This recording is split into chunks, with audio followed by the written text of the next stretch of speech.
Итак, друзья, всем снова привет на канале Ижмота с того бока. Сегодня вот хотел сделать короткое видео о состоянии дальнейшей разборки мотоцикла. Так как необходимо все-таки заглянуть во все узлы мотоцикла, я его вот так вот немножко раскорячил. Вилка сейчас разобрана с последнего видео, как было, в принципе. Вот она прошла реставрационные работы, покраска. Краска вот такой вид имеет. Ну, вполне неплохо получилось. Масло я там уже поменял. Значит, снял заднее колесо. Есть проблемы с моими литыми дисками. А именно задний литой диск, он не подлежит восстановлению. Ну, по крайней мере, для эксплуатации на задней оси. Потому что слишком уж много туда придется вложить времени, сил. Вот он имеет здесь сильную коррозию, сильно большая выработка вот здесь на колодочной части, где колодки работают. Плюс краску надо восстанавливать. Все-таки она там сильно побита. Проблем с этими я бы восстановил, но очень много работы. Да, и выпадают подшипники, там гнезда разбиты, их тоже нужно восстанавливать. Сами подшипники, либо гнезда. В общем, проблем там хватает с этим колесом, нет времени на это. Я даже одно время был момент, когда я думал, может быть, все-таки не ставить литые диски, а ставить спецованные. Потому что на большинстве классических чопперах, так скажем, круизерах, у них стоят именно спецованные диски. Но даже есть мысль была, может быть, заказать обод с большим количеством спиц, именно на переднее, заднее оставить как есть родной, а переднее сделать с большим количеством спиц, такой красивый, знаете, когда на 19 резины, чтобы было. Но это только мечты наши. В планах восстановить его, хотя бы на ход поставить. Значит, родное колесо, которое тут стояло, оно, в принципе, в хорошем состоянии. Там только поменять подшипники, имеет огромный люфт. Не знаю, не проверял, в посадочных ли или сами подшипники люфтят. Завтра поеду в магазин, буду искать литое колесо. Может быть, есть у кого-то. У вас на 18 на заднюю ось с удовольствием приобрету.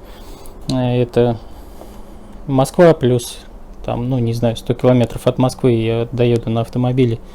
Пишите, есть у кого. Не могу найти в продаже. Продают новодел китайский. Я его пока не рассматриваю. Ну, завтра, говорю, съезжу в магазин, посмотрю на него, что он из себя представляет.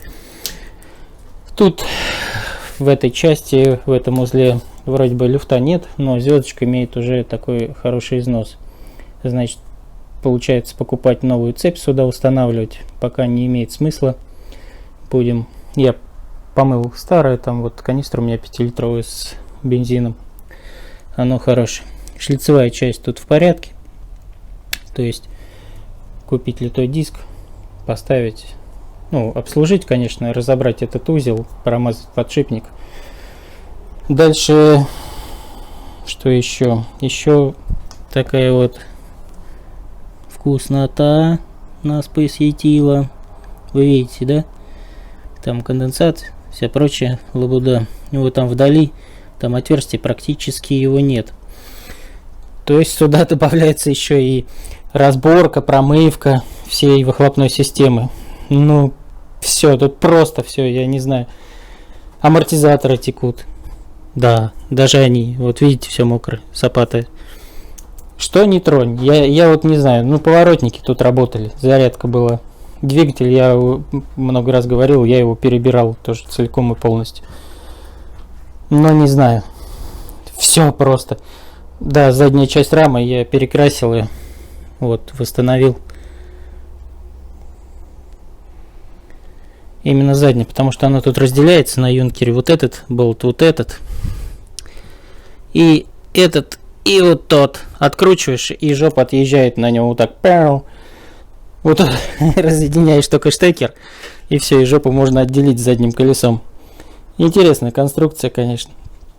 Ну, я вот эту всю заднюю часть, я ее подготовил, перекрасил. все проблемные места, потому что впереди там все нормально, я не стал ее проводку разбирать, ну, может быть, разберу пока. Если не успею, в общем, до конца сезона воплотить в жизнь мечту и поехать на нем, то я, наверное, его разберу вообще окончательно до винтика.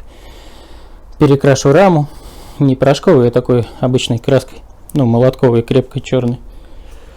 Вот, она ложится, в принципе, великолепно вообще, вот, укрываемость прекрасная. Не разводил я ее, ничего. Там у них есть какой-то свой еще растворитель специальный, но он не нужен, то есть укрываемость, вот видно.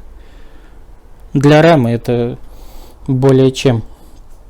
Поэтому, не знаю, тут до полной разборки осталось снять подножки, хром вот этот вот. И электропроводку, тут ее кот наплакал. Может быть, так и сделаю. Если не успею запуститься. Что в чем я сомневаюсь, работы много. Ну, сейчас вот буду снимать этот узел. Посмотрим, в каком состоянии там подшипник. Итак, пока все. Разобрал вот этот узел. Колодки в ноль. Стерты. Вот тут даже уже фрикцион начал отваливаться.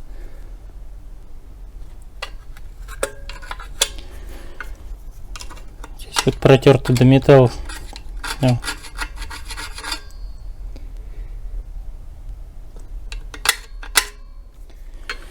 Это ладно, колодки здесь от ИЖПС подходят, поэтому я их уже купил когда-то. Они есть. Где-то были. Дальше этот узел. Ну, шестеренка я уже сказал. Здесь имеет износ. Ну, конечно, поездит еще. Вот тут подшипник. Он имеет люфт. Он тоже под замену пойдет.